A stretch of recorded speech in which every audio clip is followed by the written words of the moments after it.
Қайырлы күн, құрметті көрермендер. Отбасы ол шағын ғана мемлекет.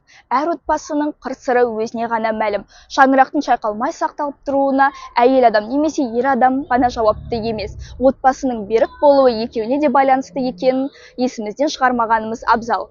Бүгін біз сөз ететін тақырып отбасылық құндылықтар. Қонақта аяулы ана, ардақты жар, 4 баланың анасы Анар Доспайқызы.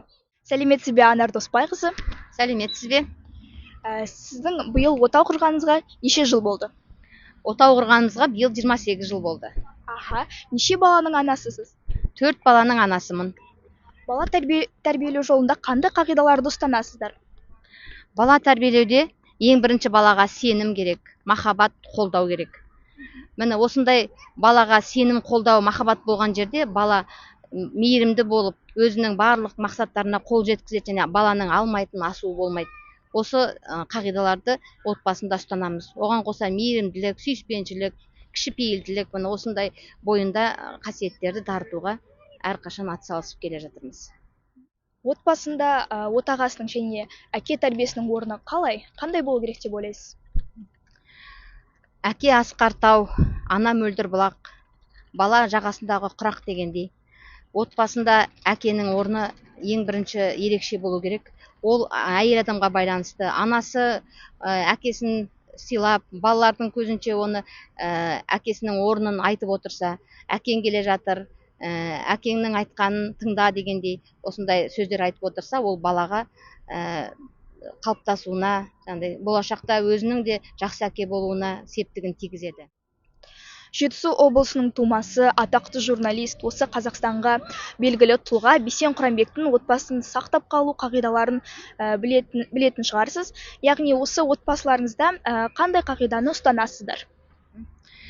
Бейсен Құранбектің қаншама осы отбасыларды сақтап қалуда, әрбір отбасының ең негізгі сыйластығын сақтауды осы әр бағдарламасында атап айтып кеткен болатын. Солардың ішінде біз ең бірінші осы Бейсен Құранбектің сыйластық деген қағидасы ең бірінші қажет деп ойлаймын. Отбасында сыйластық бар жерде отбасында бірлік те болады, татулық та болады, берік отбасы болады.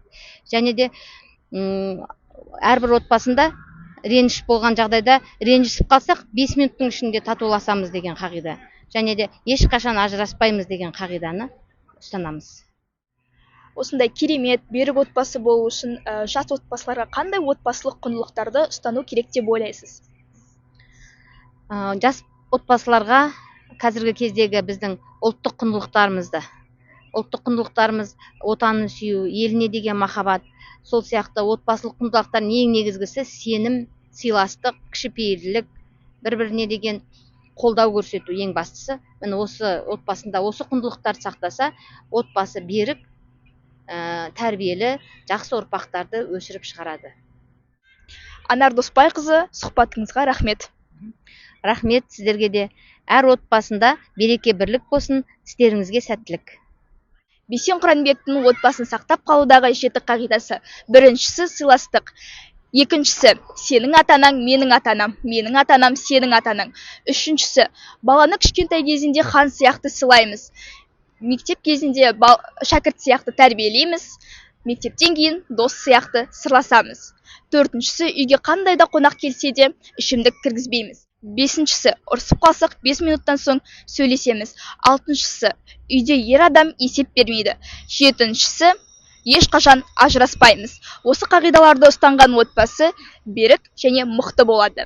Сіздермен болған Бақтыбай Жолбарысұлы атындағы номер 18 орта мектеп лицейінің 9 А сынып оқушысы Нәдір Әсел. Бұл өмірде не бар? 5 күндік жалғанда сыйластықтан артық. Бірақ сыйласу үшін де қарап отырмау керек, қарекет ету керек. Созылған қолға өз қолыңды да ұсыну керек. Артық ауыз айтылған сөздерді кешіру керек. Меніңше біз көбірек зейінді, көбірек мейірімді, көбірек аңғарымпаз болуымыз керек.